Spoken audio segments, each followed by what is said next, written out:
नमस्कार. आज आपण डिस्कस करणार आहे एन्व्हायरमेंटमधला चॅप्टर बायोडायव्हर्सिटी. एन्व्हायरमेंट दर शनिवार रविवार आपण टाकत असतो. आपलं इकोलॉजी इकोसिस्टीम पार्ट 1 पार्ट 2 आपलं संपलं. आज आहे बायोडायव्हर्सिटी. हा सगळ्यात इम्पॉर्टंट पार्ट आहे. याच्यावर बेसिक लेवलचे प्रश्न MPSC आणि UPSCमध्ये विचारले जाते. तर पाहू आपण बायोडायव्हर्सिटी.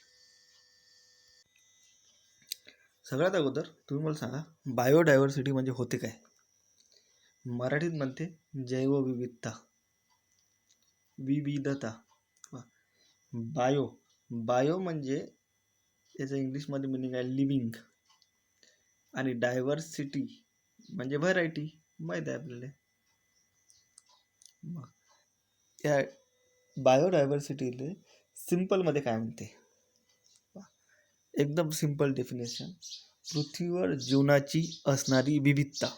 आपली जी पृथ्वी आहे या पृथ्वीवर जीवनाची असणारी विविधता म्हणजे होते जैवविविधता. तरी नाही समजलं असेल तर पहा, डिफरंट स्पेसिस आहे. For example plant animal live together. ठीक आहे.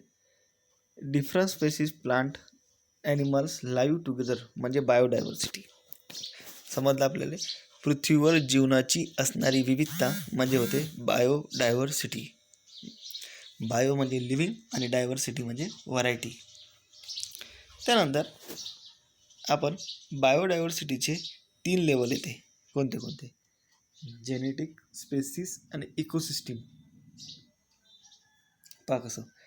जेनेटिक बायोडायव्हर्सिटी म्हणजे काय होते सिंपल भाषेत, असा समूह. जेनेटिक बायोडायव्हर्सिटी म्हणजे असा समूह जिथं एकाच सारख्या स्पेसिसच्या एकाच जीनचे डिफरंट मेंबर आढळते. पहा काय म्हटलं मी, एक सारख्या स्पेसिस, एकच जीन्स आहे त्याचा, परंतु डिफरंट मेंबर आढळते. फॉर एक्झाम्पल पहा, राईस आहे आपला, साधा राईस, बासमती राईस त्या भागात आढळून राहिले. राईसच्या व्हरायटीज किती आहे? 50,000. म्हणजे जीन्समध्ये काय आला? चेंजेस आला. 50,000 व्हरायटी आहे. मँगो आहे समजा आपला, साधा आंबा, त्याच्यानंतर हापूस आंबा आपण पाहतो ना, 3,000 व्हरायटी.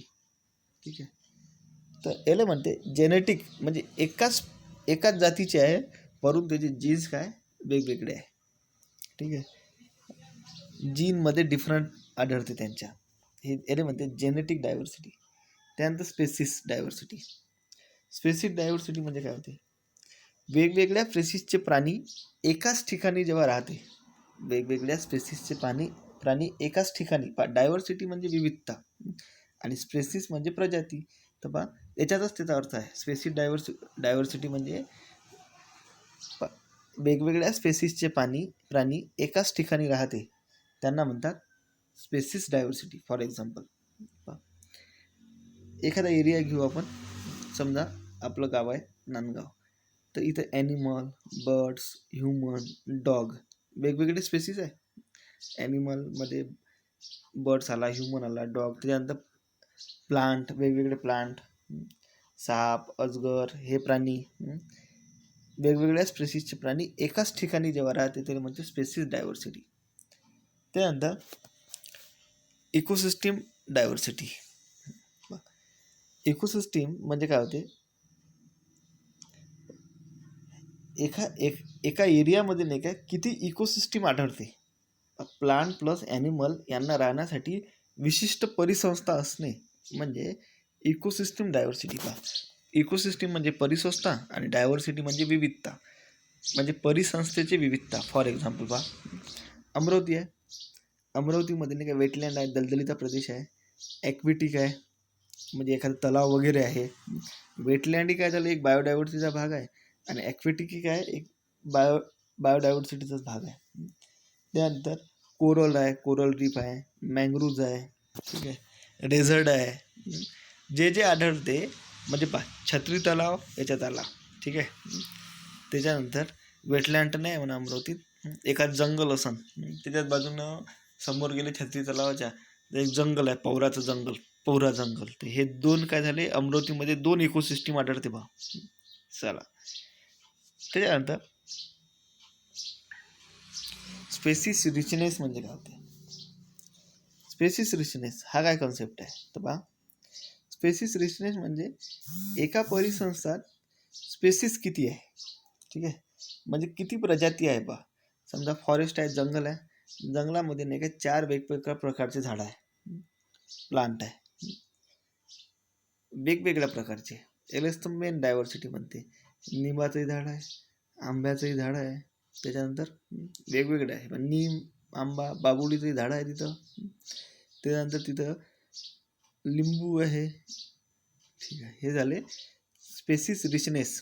म्हणजे वेगवेगळ्या प्रकारचे जर एखाद्या एरियामध्ये वेगवेगळ्या व्हरायटीज जर आढळत असेल तर त्याला आपण स्पेसिस रिचनेस असा म्हणतो. त्यानंतर स्पेसिस इव्हननेस, एका परिसंस्थेत एखादी स्पेसिस सोबत प्रत्येक स्पेसिसची संख्या मोजली जाते. कसं, इथं लिंबू आहे 60, पेरू आहे 40, आंबा आहे 100, ठीक आहे. इथं काय होते, ॲक्च्युअलमध्ये आपण म्हणतो याले आंब्याची बाग, पण आंब्याचीच नाही तर तिथं आपण पेरूची लावले. पण समजा एक एक्झाम्पल करा, तुम्ही नाही का संत्र्याचा बगीचा लावला, संत्र्याची झाडं लावले 600, बरोबर आहे. संत्र्याचे झाडं लावले तुम्ही किती, 600, परंतु तुम्ही धुऱ्यावर, वावराच्या धुऱ्यावर 10 झाडं जांबाचे लावले, 10 झाडं निंबूचे लावले, 10 झाडं सीताफळाचे लावले, परंतु म्हणताना तुम्ही काय म्हणसाल, कायचा बगीचा आहे संत्र्याचा, जास्त जो जास्त आहे त्याला तर मोजते, पण आजूबाजून जे जे आहे तेही मोजते, त्याला काय म्हणते स्पेसिस इव्हननेस, ठीक आहे.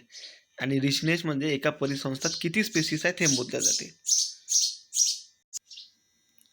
त्यानंतर एक गोष्ट लक्षात ठेवा, बायोडायव्हर्सिटीसाठी नाही काय, एखाद्या एरियात बायोडायव्हर्सिटी असायला पाहिजे बा, त्याच्यासाठी 2 गोष्टी खूप महत्त्वाच्या आहेत. एक, जास्त वर्षा आणि जास्त टेम्परेचर, पाऊस पाहिजे चांगला आणि टेम्परेचरही पाहिजे जास्त, ठीक आहे. हा कॉन्सेप्ट लक्षात आला काय. बायोडायव्हर्सिटी 2 फॅक्टर सर्वात महत्त्वाचे आहे, जास्त वर्षा आणि जास्त टेम्परेचर. पाहता आपण, एवढा खतरनाक प्रश्न आहे, UPSC 2 वेळा विचारलेला आहे. पाहता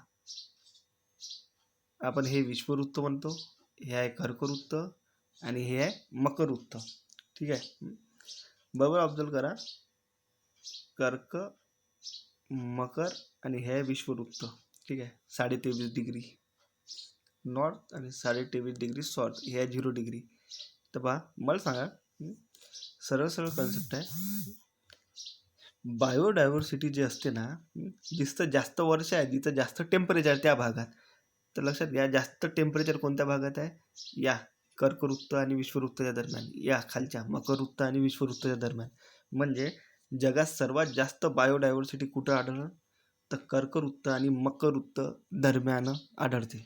या दरम्यान जेवढे देश येते कर्कवृत्त आणि मकरवृत्ताच्या दरम्यान, तिथं बायोडायव्हर्सिटी काय आढळते, जास्त आढळते. हा आहे एक मेन कन्सेप्ट, म्हणजे 23.5 डिग्री, ठीक आहे. अजून एक फॅक्ट लक्षात ठेवा, बायोडायव्हर्सिटी संबंधित जसं प्रश्न कसं विचारते UPSC, जसं तुम्ही नाही काय विश्ववृत्ताकडून वर जाता, म्हणजे नॉर्थ पोलकडे जाता, जसे वर जासान तशी नाही का बायोडायव्हर्सिटी कमी होत जाते. त्यानंतर दुसरा प्रश्न विचारते, विश्ववृत्ताकडून साऊथ पोलवर खाली गेले असता बायोडायव्हर्सिटी कमी होत जाते. हे डोक्यात भरून घ्या. विश्ववृत्ताकडून नॉर्थ पोलकडे गेल्यास बायोडायव्हर्सिटी कमी, साऊथ पोलकडे आल्यास बायोडायव्हर्सिटी कमी. याचा अर्थ नॉर्थ पोल आणि साऊथ पोल या दोन्ही पोलवर बायोडायव्हर्सिटी सर्वात कमी असते. कधी असं उलटही प्रश्न विचारते, नॉर्थकडून साऊथकडे आल्यास बायोडायव्हर्सिटी कमी होत जाते. नाही, नॉर्थकडून साऊथकडे जर तुम्ही आले तर बायोडायव्हर्सिटी वाढत जाते. आला कॉन्सेप्ट लक्षात. तर हे फॅक्ट्स आहे. तर सगळ्यात जास्त बायोडायव्हर्सिटी कुठं राहते, कर्कवृत्त आणि मकरवृत्ताच्या दरम्यान.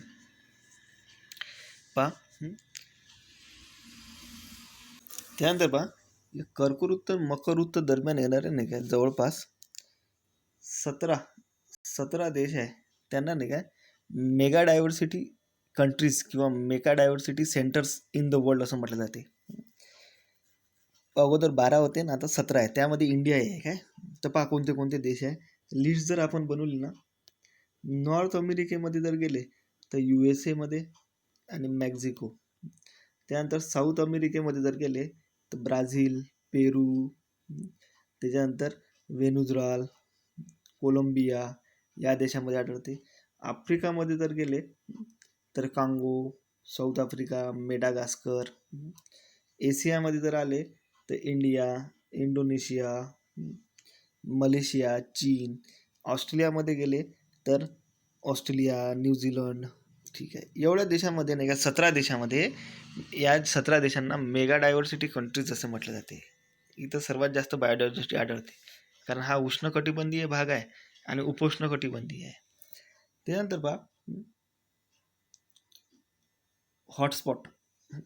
पूर्ण जगात जर पाहिलं ना आपण तर 34 हॉटस्पॉट आहे. कुठं कुठं आहे भारतात. हा जो एरिया आहे, त्याच्यानंतर पहा हा एरिया, हा जो एरिया आहे आपण याला म्हणतो पश्चिम घाट, याला म्हणतो आपण पूर्व हिमालय. ठीक आहे. आणि इथं एक लाईन येते अंदमान निकोबार, आणि इकडे आहे लक्षद्वीप. तर पहा 4 असे प्लेसेस आहे भारताजवळ. सर्वात जास्त बायोडायव्हर्सिटी कुठं आहे प्रश्न असा विचारते तर पश्चिम घाटमध्ये. भारतात 4 हॉटस्पॉट आहे. पश्चिम घाट, पूर्व हिमालय, अंदमान निकोबार आणि त्याच्यानंतर लक्षद्वीप. आता ऑब्झर्व करा बरोबर, हे जे पश्चिम घाट आहे ना, या पश्चिम घाटामध्ये सर्वात जास्त बायोडायव्हर्सिटी राहते. त्याच्या मागचं रिझन काय, कारण इथं वर्षाही जास्त आहे आणि टेम्परेचरही काय राहते जास्त राहते. लक्षद्वीप आहे चौथं, पण तुम्ही एक लक्षात घ्या इंडो म्यानमार म्हटलं जाते. Indo Myanmar. ठीक आहे. 4 प्लेस आहे, पश्चिम घाट, पूर्व हिमालय, अंदमान निकोबार आणि इंडो म्यानमार भाग. त्यानंतर पश्चिम घाटात सर्वात जास्त बायोडायव्हर्सिटी आहे. जर पेपरमध्ये असं विचारलं सर्वात जास्त बायोडायव्हर्सिटी कुठं आहे, हिमालय, पश्चिम घाट असे ऑप्शन असले तर काय मारसान पश्चिम घाट. त्यानंतर पश्चिम घाटामध्ये नाही काय सर्वात जास्त बायोडायव्हर्सिटी कुठं आढळते तर केरळमध्ये एक आहे शांत घाटी, सायलेंट व्हॅली. इथं सर्वात जास्त बायोडायव्हर्सिटी आढळते. पश्चिम घाटामध्ये एक प्लेस येते केरळमध्ये, कोणता आहे सायलेंट व्हॅली. तिथं सर्वात जास्त बायोडायव्हर्सिटी आढळते. त्याच्यानंतर जैवविविधता दशक कोणतं आहे 2011-2020, म्हणजे आता जे आपण ज्या जगात जगत आहे ते कोणतं आहे बायोडायव्हर्सिटी दशक. ठीक आहे. त्याच्यानंतर बायोडायव्हर्सिटी डे कधी साजरा केला जाते तर बायोडायव्हर्सिटी डे साजरा केला जाते 22 मेला. डोक्यात भरून घ्या. त्यानंतर पहा UPSCने एक वेळा प्रश्न विचारला होता, खालीलपैकी कोण बायोडायव्हर्सिटीचे नाही का संरक्षण करते. शाकाहार, मांसाहार असे ऑप्शन होते. ऑब्विसली शाकाहार काय करत असन बायोडायव्हर्सिटीचं संरक्षण करत असन. हे फॅक्ट डोक्यात भरून घ्या. त्यानंतर इथं लिहिलं आहे आपण मेगा डायव्हर्सिटी किती देश आहेत, 17 देश आहे. कोणते कोणते मी मगाशी सांगितले. त्यानंतर जर तुम्ही पाहिलं बायोडायव्हर्सिटीचं नाही काय रासाची कारणं कोणतं आहे, सगळ्यात पहिले तर एक कारण येते शिकार. शिकार करते लोक. काय करते काही लोक नाही काय गेंडे असते ना, गेंड्याची शिकार करते. का बरं, कारण त्याच्या एका शिंगाची किंमत नाही का $25,000 आहे. सेक्स पॉवर वाढवण्यासाठी गेंड्याचे त्या शिंगाचा वापर करते काही लोक. कायच्या ते काही टाकते लोक आजकाल, तुम्ही सोडून द्या. त्याच्यानंतर वृक्षतोड जर केली, जास्त जर वृक्षतोड झाली तर बायोडायव्हर्सिटी लॉस होते. त्याच्यानंतर परदेशी जीव प्रजाती जर आली आणि परदेशी पाळीव प्राणी जर तुम्ही पाळले तरीही बायोडायव्हर्सिटी लॉस होते. पण आता पाळीव प्राणी तुम्ही फॉरेनर कुत्रे नाही काय जर भारतात आणले तर काय होईल, ते नाही का इथं राहासाठी नाही का स्ट्रगल करते, संघर्ष करते. त्याच्यामुळे बायोडायव्हर्सिटी लॉस होते. जीव प्रजाती, एखादा जर प्लांट आणला, तो प्लांट भारतात राहून राहिला, तुम्ही शेतात पेरला, तर त्या नवीन प्लांटला काय करावं लागते, तिथं फाईट करावं लागते. तो नाही का आजूबाजूच्या प्लांटला मारून टाकते आणि त्याची उत्पत्ती जास्त होते. हे घातक आहे परदेशी जीव प्रजाती. त्यानंतर जर पाहिलं काही काही लोक काय करते, USA मध्ये नाही काय रुझवेल्टनं काय केलं होतं, हरणांची संख्या वाढवण्यासाठी नाही काय कोल्हे आणि फ्युमा यांना नाही का मारण्याचे आदेश दिले रुझवेल्टनं अमेरिकेमध्ये. प्रॉब्लेम काय झाला, त्याला हरणावर मोठं प्रेम आलं. आता याचा परिणाम काय झाला माहिती आहे काय, हरणांची संख्या वाढली, परंतु नाही काय चराई खूप झाली, त्याला मारणारं कोणीच नव्हतं, त्याची संख्या वाढून गेली, त्याला खायला नाही काय गवतच उरलं नाही, तर आपोआप नाही काय संख्या घटली. ठीक आहे, जसं माणूस माजला जास्त तर आपल्यासाठी काय आलं होतं, कोरोना आलं, भूकंप येऊन राहिले, चक्रीवादळ येऊन राहिले, हे काय माजले का निसर्ग गेम करते. त्याच्यानंतर एवढं सांगितलं सर, हे सांगून द्या बायोडायव्हर्सिटीचं संवर्धन कसं करायचं, कन्झर्वेशन कसं करायचं. बस 2 कन्सेप्ट आहे, in situ ex situ. In situ म्हणजे इन शॉर्टमध्ये सांगतो नॅचरल होम, आणि एक्स सेतू म्हणजे आर्टिफिशियल होम. म्हणजे काय, प्राण्यांचे अधिवास जिथे आहे तिथेच त्यांचं संवर्धन करणे म्हणजे होते इन सेतू. त्यानंतर एक्स सेतू म्हणजे प्राण्यांचे अधिवास नाही काय जे आहे, प्राण्यांचे अधिवास बाहेर संवर्धन करणे. ठीक आहे, प्राण्यांचे संवर्धन अधिवासापासून दूर दुसऱ्या ठिकाणी करणे त्यांना म्हणते एक्स सेतू. फॉर एक्झाम्पल पहा, तुम्ही जर नाही काय नॅशनल पार्क, बॉटनिकल गार्डन हे बनवतो आपण संवर्धन करण्यासाठी, तर त्याचा जो हॅबिटेट आहे ॲक्च्युअलीमध्ये तो आहे जंगल एखाद्या प्राण्याचा. तुम्ही त्याचं प्राण्याचं जंगलात संवर्धन न करता नॅशनल पार्क, बॉटनिकल गार्डनमध्ये नेऊन जर त्याला ठेवून राहिले तर त्याला म्हणते एक्स सेतू, आणि त्या जंगलातच त्याचं जर संवर्धन केलं त्याला काय म्हणते इन सेतू. आलं असं लक्षात. त्यानंतर दुसरे कन्सेप्ट पहा, IUCN.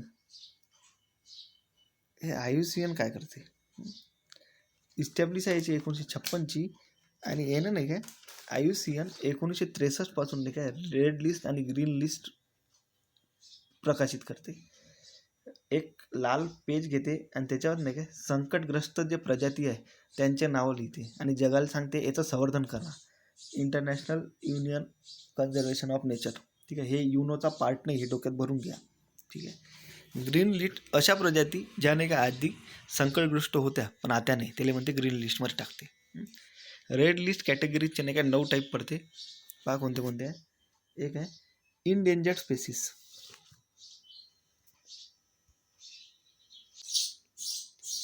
इनडेंजर्ड स्पेसिस म्हणजे काय होते, इनडेंजर्ड स्पेसिस म्हणजे अशा प्रजाती ज्या खूप कमी आहे, योग्य उपाय न केल्यास त्या लुप्त होऊ शकते.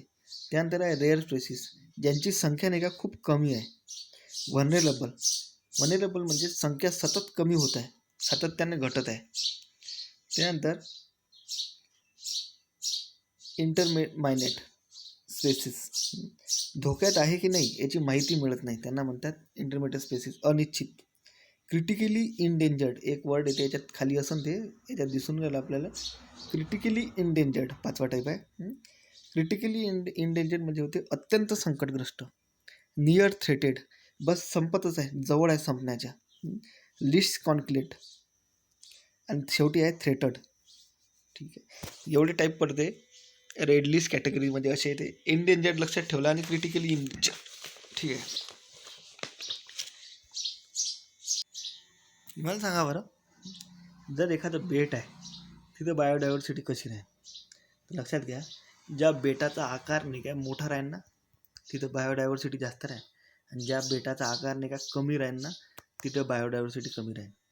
जर आपण पाहिलं ना जगात नाही का सर्वात जास्त बायोडायव्हर्सिटी जर कुठं असेल तर ते आहे कोणत्या बेटावर आहे, तर डेन्मार्कमध्ये. ठीक आहे, इंडोनेशिया, सुमात्रा, मेडागास्कर इथे सर्वात जास्त आढळते. त्यानंतर जर तुम्ही म्हटलं मरीन म्हणजे कोणतं, मरीन म्हणजे समुद्रामध्ये बायोडायव्हर्सिटी कशी आहे, तर बा कोरल, जिथं कोरल रीफ राहते हे सगळ्यात बेस्ट आहे. आणि सर्वात जास्त फिशमध्ये, व्हर्बेटेबलमध्ये डायव्हर्सिटी जर म्हटलं तर फिशमध्ये सर्वात जास्त आहे. उभयचर प्राणी, मॅमल्स. ठीक आहे, असो पाहू. तुम्हाला माहीत असेल सर्वात मोठा बिझनेस जर कोणता असेल तर फिशचा आहे. फिश म्हणजे 1 लाख अंडे तुम्ही जर फिशचं टाकलं तर बायोडायव्हर्सिटी वेगवेगळी आढळते. फिशमध्ये खूप सारे टाईप आहे, खात असाल तर माहीत असाल. थँक्यू. अशा प्रकारे आपण चॅप्टर पाहिला बायोडायव्हर्सिटी.